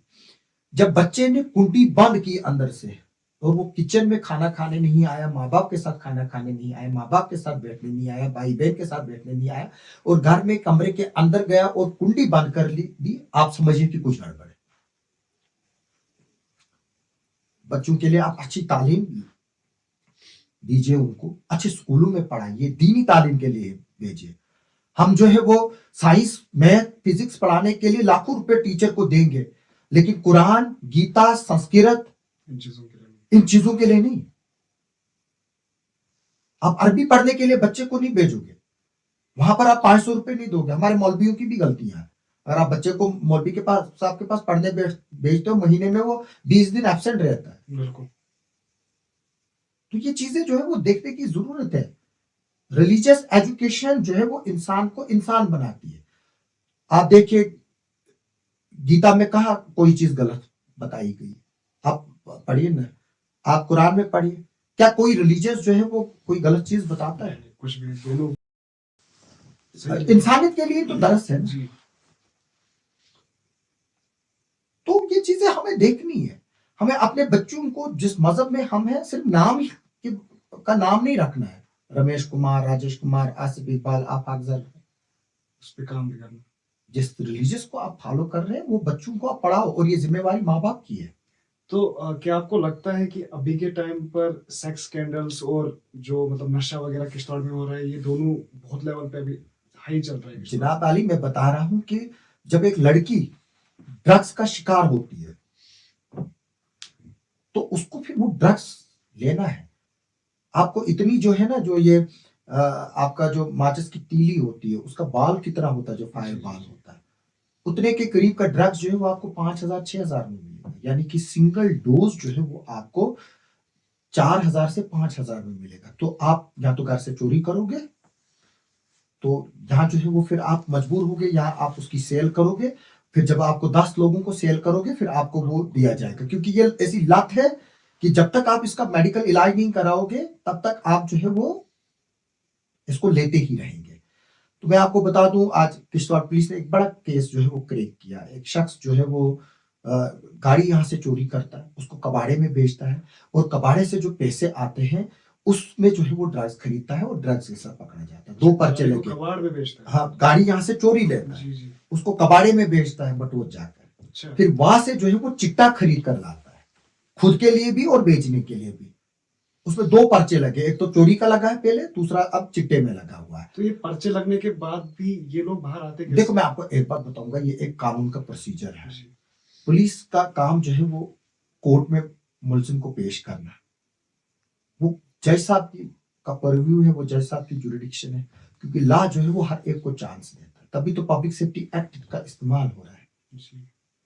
पब्लिक सेफ्टी एक्ट जिस चीज के लिए था वो यही है। लेकिन अब अभी के टाइम पे तो सिटिंग एमएलएस पे भी लग रहा है। देखिए मैं आपको एक बात बताऊंगा, मेराज मलिक का जो केस है, जी। मैंने पहले भी इस इंटरव्यू में बताया कि let there be equal condemnation. Meraj Malik एक अच्छा लीडर है, उसको लोगों के लिए दर्द है, लेकिन साथ में जो उसकी जबान है उसमें शाइस्तगी नहीं है। एक इंसान की पहचान जो है वो उसकी जबान करती है। बिल्कुल। एक वाकया है कि बताया गया कि बादशाह ने वजीर को बताया कि सबसे मीठी चीज जो है वो लेके आओ दुनिया में। उन्होंने जबान लाई। बिल्कुल। फिर बोला उसको सबसे कड़वी चीज लाओ, तो वो भी जबान लाई। ये जो है वो सारा इंसान को खुद तक। अब जैसे मैंने जो बात की, जो किस तरह से ब्लैकमेलिंग करते हैं वहां से लड़की, आप हैरान होकर रह गए कि क्या ये तो ज्यादा तो नहीं हुआ, लेकिन ये ज्यादा नहीं हुआ, इससे काफी ज्यादा होता है यहाँ, और हुआ। हमारे ऑफिशियल्स ब्लैकमेल हो रहे हैं। ये नहीं है कि एक आम गरीब इंसान, एक बुजुर्ग इंसान जो है वो ब्लैकमेल हो रहा है, हमारे पढ़े लिखे नौजवान ब्लैकमेल हो रहे हैं। हमारा एक दोस्त ब्लैकमेल हुआ आज से 14-15 साल पहले, 12-13 साल पहले। तब तो ये चीजें थी ही नहीं। तो इस सब का सलूशन क्या है अभी के टाइम पे? किस तरीके से मैं खुद को कैसे बचाऊं? देखो मैं आपको एक बात बताऊं, आपको आएगा जब कोई आपको ब्लैकमेल करेगा, आप सीधे पुलिस के पास जाइए ना। आप क्यों पैसे देंगे? हाँ, कभी आपको वीडियो कॉल आएगी अचानक ही, मुझे धूप में मोबाइल होता है, अचानक ही आ गई कॉल, मुझे स्क्रीन पर दिखाई नहीं दिया, सिर्फ नंबर दिखाई देता है, मैं उसको करता हूं। मैं एक बात बताऊंगा, यहां पर एक केस आया जी। एक लड़की, उसकी एंगेजमेंट की हुई थी, उसके वायरल जो है वो फोटोग्राफ्स होते हैं और वीडियोस होते हैं, वो ना रही है, वीडियो जो है वो वायरल हो रहा है, वो कपड़े बदल रही है, वीडियो वायरल हो रहा है। इंस्टाग्राम पे एक फेक अकाउंट क्रिएट किया गया, जब उसको यहाँ के साइबर सेल ने इन्वेस्टिगेट किया और उस केस को क्रैक किया, उसकी सेल ही जो है वो उसको वीडियो बनाती थी। इसका मतलब है कि आपको आज के दौर में हर जगह होशियार रहना है। आपने बाथरूम जाना है, आपने दरवाजा बंद करना है। आप दोस्त के साथ कमरे में बैठे हो, आपने जो है वो एहतियात करनी है कि कहीं दोस्त जो है वो मजाका में आपको जो है वो आपकी वीडियो ना बना दे। वो लड़की सोई हुई थी, सोने नींद में और मौत में कोई फर्क नहीं है। तो कभी उसका पल्लू इधर हो सकता था, कभी इधर हो सकता था, वो वीडियो बनाए गए। तो जब लाया गया तो बाद में वो लड़की तो माफी मांग रही थी, उसको लग रहा था कि शायद आज पकड़ा नहीं जाता। मेरे मीम्स बना रहे थे जी। पकड़ा गया, जो शख्स पकड़ा गया उससे 150 लड़कियों के नंबर, बंदा जो है वो एक ट्रेड चलाता है। लेकिन आप ही का सिर्फ क्यों मेरे नहीं चलाता था, वो बाकियों में भी चलाता था। जब कंप्लेंट की तो पता चला, उसके नंबर से क्रिएट किया गया। अनफॉर्चुनेटली वहां पर फिर एक जुवेनाइल को पेश किया गया, उसने उसका नंबर यूज किया गया, तो फिर उससे जो है वो वही चढ़ाता था। नंबर आपका था, पुलिस उसमें इन्वेस्टिगेशन कर रही है, देखिए क्या होता है। अभी के टाइम पे कोई भी मीम्स हमें देखने को नहीं मिले। वो तो फिर उसपे सारी वो मीम्स डिलीट हो गई। उसके अलावा एक शख्स जो है वो बनाता था, जब पता किया तो वो हैंडीकैप निकला, ऑटो ड्राइवर निकला। तो जब उसको लाया तो मैंने कहा इसको छोड़ दो, एक हैंडीकैप क्यों जी बना रहा है, मैं चाहता था मेरे फॉलोअर्स बढ़े, तो फिर बाद में जो है मैं इसको नाम बदल दूंगा। अभी तक 4-5 को लाया, जो हमारे ऑनरेबल एलओपी के बनाते थे, मेरे बनाते थे, सजाद साहब के बनाते थे, शुगुन परिहार के बनाते थे, वर्कर मीम्स बनाते थे। मीम्स बनाने में कोई एतराज नहीं है किसी को, आप भी मेरा मीम बनाएंगे, लेकिन उसका कोई मीनिंग होना चाहिए ना। ये नहीं है कि आप मेरा मीम बनाओगे, मुझे ड्राइवर लोग पीछे से दौड़ रहे हैं और बोल रहे हैं इसको जो है वो मारो, मेरे खिलाफ गालियां निकाल रहे हैं, ये जी चालान कराता है। आप मुझे बताइए किनके चालान में करा? उस पर भी बहुत बड़ी कंट्रोवर्सी। देखिए मैं आपको एक बात बताऊंगा, मुझे खुशी होती है, जैसे मैंने अभी बोला, आप रेशन नेग्लिजेंस ड्राइविंग करते हैं, आपकी जान की कीमत आपकी माँ को पता है। बिल्कुल उसी तरह से जो लोग उस ड्राइवर की बस में चढ़ते हैं, ड्राइवर की जिम्मेवारी है, वो उनका मुहाफिज है। वो ओवरलोडिंग करेगा, 20 की जगह एक कैपेसिटी होती है 40 गाड़ी में चढ़ाएगा। हुआ नहीं असर में एक्सीडेंट, गलगंदर में हुआ नहीं हुआ क्या, केशवाल में हुआ नहीं हुआ क्या, आपने शाशों में नहीं देखा आज से 15 साल पहले, उसमें मेरा एक दोस्त जो है उसकी भी मौत हुई थी। तो जाहिर से तौर से बात है, आपने ये चीजें देखनी है। सोसाइटी को अगर आपने तब्दील करना, आपने इनिशिएटिव्स लेने हैं। अगर मैं बात नहीं करता, जो क्लिप्स की बात है, मैं नहीं करूंगा बात, फिर कौन करेगा? लोगों को कैसे पता चलेगा हो क्या रहा, लोग कैसे अवेयर होंगे? आज साइबर फ्रॉड्स हो रहे हैं, आपके अकाउंट से पैसा गायब हो रहा है, ऑनलाइन गेमिंग में आप शिकार बन रहे हैं। मैंने एक न्यूज में ये भी बताया था, एक शख्स आया, उसके अकाउंट से 20-22 हजार रुपए जो है वो कट गए। उसको एक मैसेज आया, चैट कीजिए, उसने उसको क्लिक किया, नीचे से उसने नहीं पढ़ा कि उस चैट जो आगे से लड़की उसके साथ चैट कर रही है, 150 रुपए पल कॉल कटता है। उससे 20-25 मिनट जो है वो कॉल की, आधे घंटे, जब बैंक का अकाउंट खाली हो गया उसको तब पता चला। किश्तवाड़ में अभी ये हालत है। यही नहीं है, ये बाकी जगहों पर भी, किश्तवाड़ में भी ये केस है। ये कुछ सालों पहले का केस है, कुछ सालों पहले का केस है। वो एक मैसेज आता है, अपने मन को कीजिए शांत, कीजिए सेक्स चैट, उस नीचे से दिया हुआ जो लिंक है उसको क्लिक करके दबाइए, उसके साथ आपका बैंक अकाउंट जो है वो लिंक हो गया।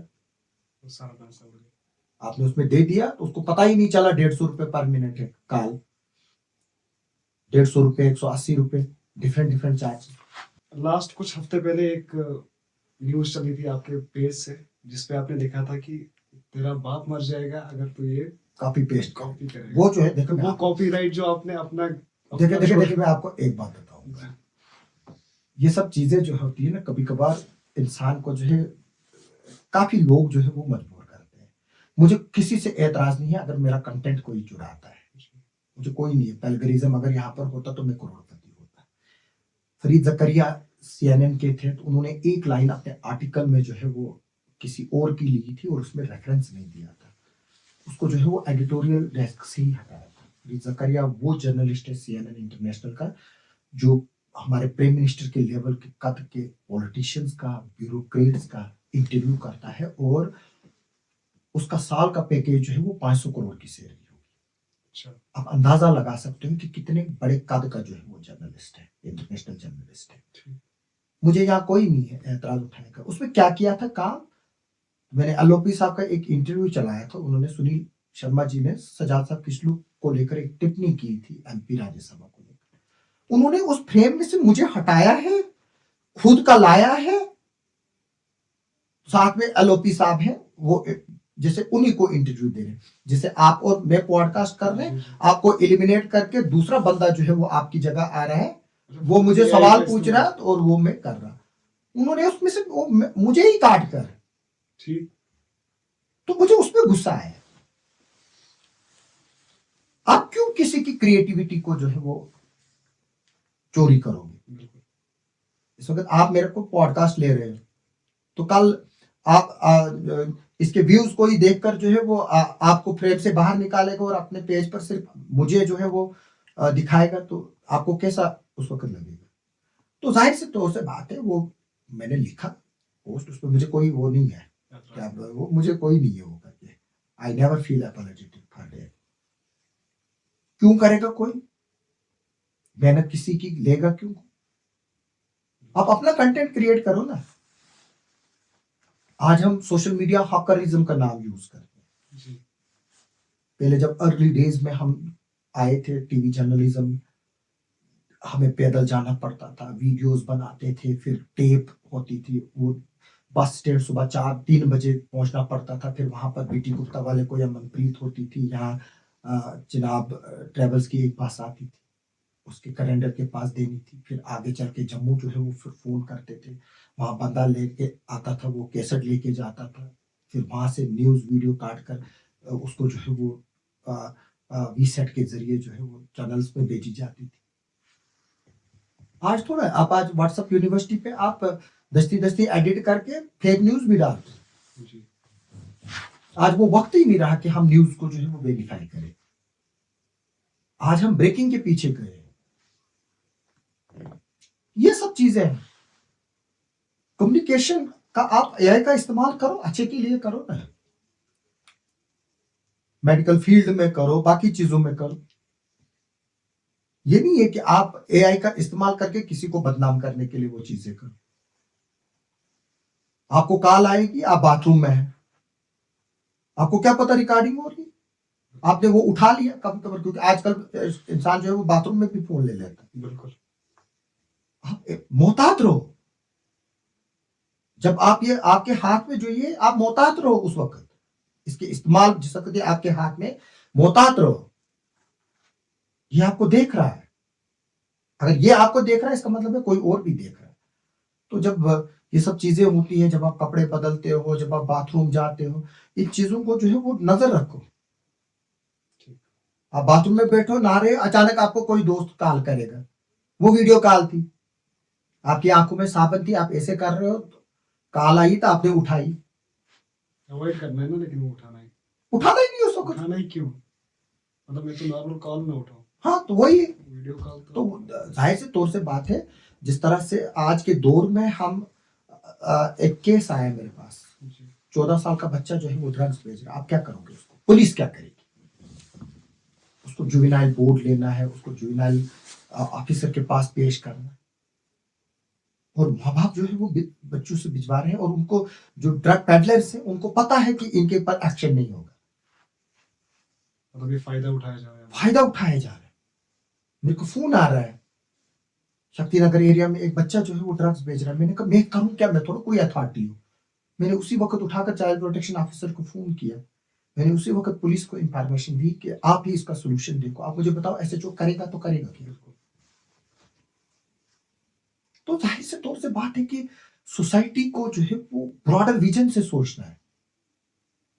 मैं यही कल अपने अजीज दोस्त जो है वो दलजीत जी हैं, उनसे बात कर रहा था। मैं किड्जी के स्कूल में गया था, मैं वहाँ के प्रिंसिपल और स्टाफ से बात कर रहा था कि जिस तरह से हम स्कूल में बच्चे को गुड टच बैड टच पढ़ाते हैं, उसी तरह से ड्रग्स के बारे में भी पढ़ाओ कि ये सिगरेट नहीं पीनी है। अगर आपके माँ बाप शराब पीते हैं, आपको इन्फॉर्म करो। अगर घर में डोमेस्टिक वायलेंस हो रहा है, आपके बाप जो है वो नशे में आपकी मदर को पीट रहे हैं। आजकल तो हमारे पास ऐसे केसेस आ रहे हैं, बीवियां ही उल्टा मर्दों को पीट रही हैं। और दूसरी बात यह है कि आजकल का शोहर इतना जो है वो बन गया है, बीवी को 50,000 का फोन देता है और खुद के पास वो नोकिया का कीपैड वाला रखा है। बिल्कुल। फिर पता चलता है कि मैडम किसी और के साथ भाग गई। डिवोर्स केसेस बढ़ रहे हैं, एक्स्ट्रा मैरिटल रिलेशनशिप्स हैं। आप देखिए, पर पिछले कुछ चंद दिनों पहले एक शख्स ने सुसाइड की। जी। अपनी बीवी को उसने किसी और के साथ पकड़ा, फिर वीडियो बनाया और उसको खुद वायरल किया। तो वो गए, उन्होंने केस किए। तो ये सब चीजें जो है वो समाज में हो रही है और हमारे किश्तवाड़ में हो रही है। ये नहीं है कि मैं ये आपको दिल्ली की, बिहार की, उत्तराखंड की बातें जो है वो सुना रहा हूँ। किश्तवाड़ की बात है। ये किश्तवाड़ की बात है। आप देखिए, यहाँ आज भिखारी आ रहे हैं, जी। कौन है, क्या है, कोई वेरिफिकेशन नहीं। पता ही नहीं है। अगर हम अभी मैं बोलूंगा कुछ, लोग लिखेंगे गरीबों के पीछे पड़ा। बिल्कुल। तो हम एज ए सोसाइटी जहां कहाँ के रहे हैं, की तरफ रहे हैं, वो देखना है। और इसका सोल्यूशन जो है किसी और के पास नहीं है, हमारे पास है। अपने घर का सोल्यूशन आपको अपने घर के पास। अपने घर को कंट्रोल करो, मेलेदार की छोड़ो, उसको उस पर छोड़ो। अगर मैं अपने घर में कंट्रोल करूंगा, आप अपने घर में कंट्रोल करोगे, मेलेदार अपने घर में कंट्रोल करेगा, दूसरा अपने घर में कंट्रोल करेगा। जब सब अपने अपने घरों में कंट्रोल करेंगे तो सोसाइटी को खुद ही कंट्रोल हो जाए। जी। आपने कहा कि सुनील साहब जो है वो कहीं के लिए गए थे, तो वहां पर उनको एजुकेशन के रिलेटेड, कॉलेज के रिलेटेड पूछा गया और उन्होंने बोला भी कि ठीक है हम देंगे, और केवी स्कूल का भी काम चल रहा है। तो सुनील सर अगर इतना ज्यादा एजुकेशन के रिलेटेड इतना ज्यादा कदम रख रहे हैं, तो माता वैष्णो देवी में जो अभी सबसे बड़ी कंट्रोवर्सी अभी के टाइम पे जो चल रही है, तो वो भी तो स्टूडेंट्स हैं, मतलब उनका कैरियर खराब हो रहा है। देखिए, मैं आपको एक बात बताऊंगा। हम पटियाला के दौरे पर गए थे, वहाँ लोग स्कूल, हाई स्कूल, कॉलेज मांग रहे थे। जी। वहाँ केवी ऑलरेडी बन चुका है, बाकी चीजें हैं। ये हमारे ऐसे पहाड़ी इलाके हैं जहाँ पर स्कूल 8-8, 10-10 किलोमीटर पैदल चलना पड़ता है। तो हम चाहते हैं कि किश्तवाड़ में जो है वो स्टेडियम बने, मेडिकल कॉलेज बने। ये यहाँ का इंजीनियरिंग कॉलेज की जैसे मैं बात कर रहा हूँ, ऑलमोस्ट वो भी डन है। मुझे लग रहा है कि अगर अल्लाह ताला ने चाहा तो अगले साल जो है वो सेशन यहाँ इंजीनियरिंग का, सिविल, मैकेनिकल और इलेक्ट्रिकल में जो है वो शुरू हो जाएगा। क्योंकि हमारा जो ये पॉलिटेक्निक कॉलेज है, यहाँ पर इसका बड़ा अच्छा खासा इंफ्रास्ट्रक्चर है। तो बात की आपने माता वैष्णो देवी की। देखिए, मैं आपको एक बात बताऊंगा कि सबसे गलत चीज जो है कि हम एजुकेशन को जो है वो बंटवारा कर रहे हैं। लेकिन कहीं ना कहीं जो है वो बीजेपी इस वाले मसले में जो है वो एक ट्रैप में फंस गई। क्योंकि जो लोग थे, एक फ्रिंज एलिमेंट था, उन्होंने जो है वो इसको प्रोपागंडा करने की शुरू कर दिया। और सबसे बड़ी बदकिस्मती की बात है, हमारे मीडिया वाले जो है उस खबर को उठाते हैं जिससे व्यूज मिले। पिछले दिनों भी इधर पर एक शख्स है जो एक बदनाम जमाना है, उसने यहाँ पर एक गलत तकरीर की और हमारे लोगों ने उसको चलाया। मैंने बोला कि कसूर उसका नहीं है जिसने तकरीर की, कसूर उसका है जो चला रहा है। बिल्कुल। तभी मैं आप भी मुझे अक्सर बोलते रहते आप लाइव नहीं करते हो। मैं लाइव तभी नहीं करता हूँ। इस वक्त आप मेरा ये पॉडकास्ट ले रहे हैं, आप इसमें 10 चीजें कट कर सकते हो। अगर कोई गलत लगेगा, वो आपका एडिटोरियल माइंडसेट है कि आपको कौन सी चीज अच्छी लग रही है, कौन सी नहीं लगेगी। आप उसी अपने हिसाब से एडिटोरियल माइंडसेट से जो है इस पॉडकास्ट को फाइनलाइज करोगे। जी। जब आप लाइव कर दोगे तो जो मुंह से निकल गया तो वो फिर वापस नहीं आ सकता। जी। तो जाहिर से तौर से बात है कि जो सुनील कुमार शर्मा है, उनके बयान को जो है वो पॉलिटिकल एंगल से देखा गया, जबकि उन्होंने बोला है कि आस्था को जो है वो मद्देनजर जो है वो रखा जाए। तो अगर कल को माता वैष्णो देवी के यूनिवर्सिटी के लिए जो है वो एक स्पेशल एक्ट लाया जाता है और अगर वहां पर इस वक्त 50 सीटें हैं, 50 और बढ़ाएंगे, अच्छी बात है। लेकिन और अच्छी, देखिए मैं आपको एक बात बताऊंगा, और जाहिर से तौर से बात है कि वो जिस तरह से हम सऊदी अरबिया में जाते हैं, जी। मक्का और मदीना जो है वो 2 ऐसी जगह है जहाँ गैर नॉन मुस्लिम जो है वो अलाउड ही नहीं है। तो इसी तरह से हमारे जो मेरी सिस्टर की बेटी है, अल्लाह ताला उनको मगफिरत करे, उन्होंने भी इंजीनियरिंग जो है वो अब रही नहीं, उन्होंने भी इंजीनियरिंग कटरा से की। वहाँ के रूल्स एंड रेगुलेशन आपने फॉलो करने। वहाँ मीट नहीं खाते थे, अंडे नहीं खाते थे, वहाँ शराब पे भी बैन है। वहाँ पर जो बेगरेसी लॉ है वो भी इम्प्लीमेंटेड है। वहाँ आपको कोई भिखारी नहीं दिखाई देगा, अगर दिखाई देगा उसको रिपोर्ट करते हैं, उसको पुलिस एक्शन होता है। तो देखिए, हमें जो है इन छोटी छोटी कंट्रोवर्सीज में नहीं पड़ना चाहिए। These things need to be forgotten. अगर हम इनको तूल देते रहेंगे, फिर जो रेडिकलाइजेशन है उसको बढ़ावा लगता है।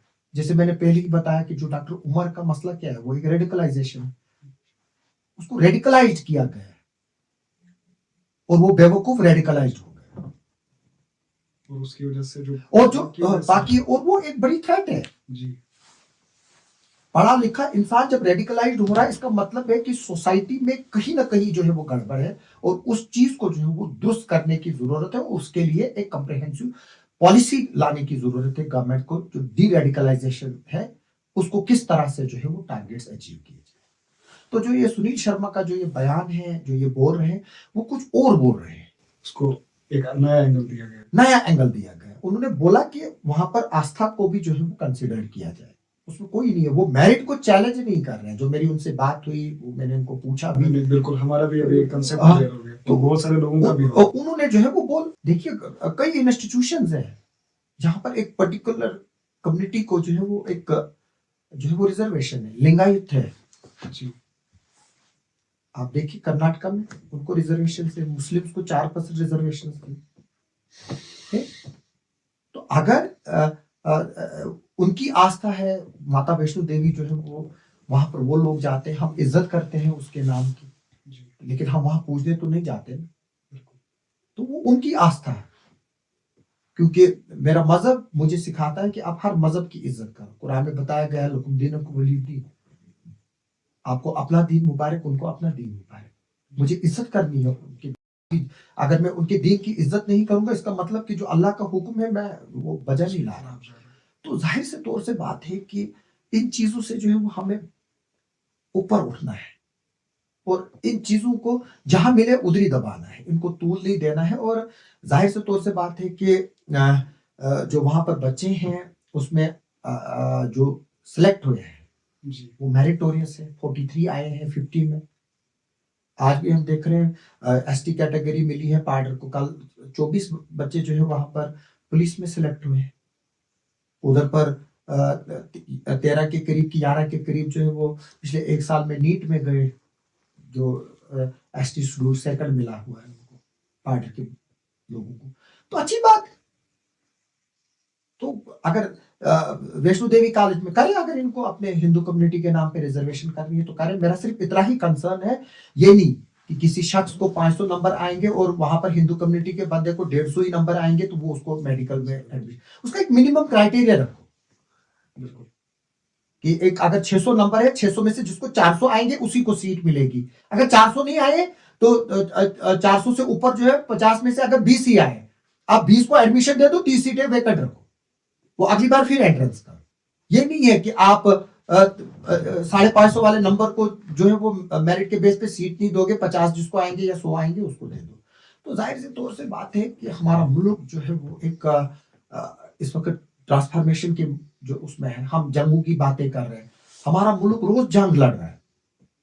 125 करोड़ 140 करोड़ लोगों के लिए राशन अरेंज करना, इधर पर आप घर में 5 या 6 हो, राशन नहीं होता है तो महीने पे जो है वो ध्यान होता है, दाल खत्म हो गई, अब चावल खत्म हो गए, अब तेल खत्म होने जा रहा है, घी जो है वो हमने पूरे महीने का लाया, उसको 20 ही दिन निकले। तो हिंदुस्तान की गवर्नमेंट को 145-150 करोड़ लोगों को के लिए अरेंजमेंट करना है।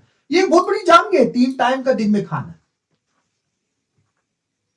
तो हमें इन चीजों की तरफ ध्यान नहीं देना चाहिए और एज ए रिस्पॉन्सिबल सिटीजन जो है वो हमें काफी चीजों को इग्नोर करना चाहिए। हमें उन एलिमेंट्स को बढ़ावा नहीं देना चाहिए जो हमारे देश को तोड़ना चाहते हैं, चाहे वो हिंदू कम्युनिटी के हो, मुस्लिम कम्युनिटी के हो, किसी भी कम्युनिटी से हो। हमारा देश जो है वो यूनिटी के लिए जाना जाता है, मल्टी कल्चरल लिंग्विस्टिक कल्चर के लिए जाना जाता है। तो हमें जो है वो उसकी तरफ देखना है, ना कि ये देखना है कि किस तरह कौन जो है वो माता वैष्णो देवी का बयान दे रहा है। मैंने बताया इसमें बीजेपी फंस गई जी। तो अब जो है वो उसमें से किस तरह से निकलेगी वो उनको देखना। सिलेक्टिव डेवलपमेंट किश्तवाड़ में ये चीज देखी जा रही है। जैसे कि फॉर एग्जांपल मैं आपको एक बात बोलूं, कुलीद चौक पे गड्ढा होता है और उसी वक्त पे सेम टाइम पे एचडीएफसी के पास एक गड्ढा होता है। कुलीद चौक वाला गड्ढा भर दिया जाता है और एचडीएफसी वाला गड्ढा अभी तक वैसा है। देखिए मैं आपको एक बात बताऊंगा, कुलीद वाला गड्ढा जो है वो काफी देर से था और जो एचडीएफसी वाला गड्ढा है वो भी है और ये जेन्युइन कंसर्न है। लेकिन जो कुलीद से सड़क आगे पाड़ल की तरफ है वो नेशनल हाईवे नहीं है। ठीक। जो हमारा शालीमार से कुलीत चौक तक और फिर गिरिनगर से होते हुए सिंथन से होते हुए जारी की, वो एक नेशनल हाईवे 244 और कुलीत से लेके पार्ट पार्ट तक डिफेंस रोड है। ठीक। हर एक सड़क के लिए अपना अपना बजट आता है। तो हमारा इसके लिए ऑलरेडी पैसा आ चुका है, लेकिन वो टेंडरिंग प्रोसेस में है। तो फिर ये चीज हो क्यों नहीं रही है? देखिए, मैं आपको एक बात बताऊंगा, इसको भी 4-5 बार ब्लैक टॉपिंग की गई, पेच वर्क किया जा रहा है, कई बार किया गया, लेकिन जब हमारी पीएचई की पाइपें नीचे से वो सड़ चुकी हैं। और ये भी एक बड़ा स्कैंडल है। आप पूछेंगे कैसे? जब पाइपें लगानी होती है उसकी गेजिंग होती है जी। एक पाइप है उसकी उम्र 30 साल होती है, एक पाइप है उसकी उम्र 40 साल होती है, एक पाइप है उसकी उम्र 20 साल होती है। जो ये लगाए गए हैं ना, इनकी ये लगाने थे 40 साल वाले, लगाए गए हैं 10 साल वाले। इसलिए वापस से नहीं, जिसकी लाइफ 10 साल है, यानी कि वो एक पाइप 40 साल में सड़ेगी, दूसरी पाइप 10 साल में सड़ेगी। तो इन्होंने वो वाली पाइप लगाई जो 10 साल में सड़ेगी, क्योंकि हम लोग देखते नहीं, हमें क्या पता कि ये 10 साल वाली है कि 40 साल वाली। जब हम देख रहे हैं तो 10 साल के बाद आप कहाँ उस कॉन्ट्रैक्टर को ढूंढोगे जिसने लगाई। बिल्कुल। तो जाहिर से तौर से बात है, हमें काफी चीजें देखनी चाहिए। आजकल म्युनिसिपैलिटी जो है वो नेम एंड शेम कर रही है। आप अपने घर में ये कमरा जहां मेरा ये पॉडकास्ट चल रहा है कितना साफ सुथरा है, आप यहाँ पर अभी जो है वो झाड़ू मारोगे और जो गंद है वो बाहर पड़ोसी के दरवाजे पर फेंकोगे। अगर पड़ोसी बड़ा सख्त होगा, वो शोर उठाएगा, तो आप वहां से उठाकर जो है वो गली में डालोगे, अपना घर साफ रखोगे। तो हम क्यों जाकर जो है वो, ये हम खुद है पाइपें डालते हैं, सड़क खोदते हैं। आप जाकर देखो ना, इंटीरियर्स की गलियों में जो है वो टाइलें रोज खोदते हैं, नई नई कनेक्शन और पाइपें लगाने। हम भी जिम्मेवार है ना, और आपको अल्लाह ताला वही लोग मुसल्लत करता है जिस तरह से आपको, हम खुद खराब। और मेरी बात हुई है ऑनरेबल एमएलए से उसके मसले को लेकर, जो एचडीएफसी के बाहर का। बातें बहुत सारी थी, लेकिन वक्त की कमी है, बहुत लंबा एपिसोड चला गया है। तो आपका बहुत बहुत शुक्रिया, आप हमारे पॉडकास्ट पे। हम और कोशिश करेंगे कि आपसे कभी और बात करें, लेकिन आपका शेड्यूल बहुत बिजी रहता है। तो मैं एक बार फिर से आऊँगा, और मुझे खुशी है कि आप जैसे नौजवान जो है वो इन इश्यूज़ को जो है वो डिस्कस कर रहे हैं। अगर आप एज ए नौजवान जो है वो किश्तवाड़ के या सोसाइटी के इश्यूज़ को डिस्कस नहीं करेगा तो कौन करेगा। मैं चाहता हूँ कि आप जैसे हर नौजवान जो है वो आप इन चीज़ों को डिस्कस करें जो किश्तवाड़ में हो रहा है। यहाँ की डेवलपमेंट को आप डिस्कस कीजिए, यहाँ के एनवायरनमेंट को डिस्कस कीजिए, यहाँ के पावर प्रोजेक्टों को आप डिस्कस कीजिए, यहाँ की सड़कों को आप डिस्कस कीजिए, यहाँ का एयरपोर्ट आप डिस्कस कीजिए, यहाँ पर स्टेडियम को आप डिस्कस कीजिए, क्यों नहीं 20 साल से बन रहा है। यहाँ पर जांबा साहब के नाम पर ऑडिटोरियम जो है वो सैंक्शन हुआ है, आज से 15 साल 18 साल पहले क्यों नहीं बना। तो मैं बार बार आऊँगा, जब आप, या आप ही सिर्फ नहीं, आप जैसा कोई भी नौजवान मुझे बुलाएगा जो किश्तवाड़ के लिए पॉजिटिविटी जो है वो डिस्कस करना चाहता है, तो मैं ज़रूर आऊँगा। और इंशाल्लाह आप इस पॉडकास्ट को जो है वो टेलीकास्ट कीजिए, और आइंदा जब भी मुझे मौका मिलेगा मैं आपके पास आऊँगा, और बहुत जल्द आऊँगा, और बेहतर कंटेंट के साथ आऊँगा। तो एक बार फिर से आपका शुक्रिया कि आपने मुझे बुलाया, और मैं चाहूँगा कि आपके इस वीडियो को जो है वो नौजवान लोग देखें और वो भी इंस्पायर हो जाए, और पॉजिटिविटी के तौर पर जो है वो सोशल मीडिया का इस्तेमाल करें। ये नहीं कि आप किसी दफ्तर के बाहर जाओगे, वहाँ पर उसको डिस्कस करोगे, ये चोर है, वो चोर है, उसको राशन कार्ड नहीं मिला, इसको जॉब कार्ड नहीं मिला, क्यों नहीं मिला, आप दफ्तरों से लाइव करोगे। आप पढ़े लिखे नौजवानों को जो है वो पढ़ी लिखी बातें करनी है। तो काफ़ी चीज़ें जो है वो सोसाइटी में सुधार की जरूरत है, और सबसे बड़ी बात यह है कि मेरे को नौजवानों से अपील है कि वो सोशल मीडिया का जुडिशियस यूज़ करें। क्योंकि मैं देखता हूँ कुछ लोग सोशल मीडिया पे ना, एक ही शख्स जो है वो 4-4 5-5 आईडीज जो है वो बनाते हैं, डिफरेंट डिफरेंट नाम से। एक लड़का है वो लड़की के नाम पे आईडी चलाता है। तो ऐसी ऐसी चीजें से जो है वो गुरेज करना चाहिए। सोशल मीडिया एक बहुत बढ़िया प्लेटफॉर्म है, लेकिन अगर आप इसको एज ए पॉजिटिव मुंह जो है इसको इस्तेमाल करें। Thank you.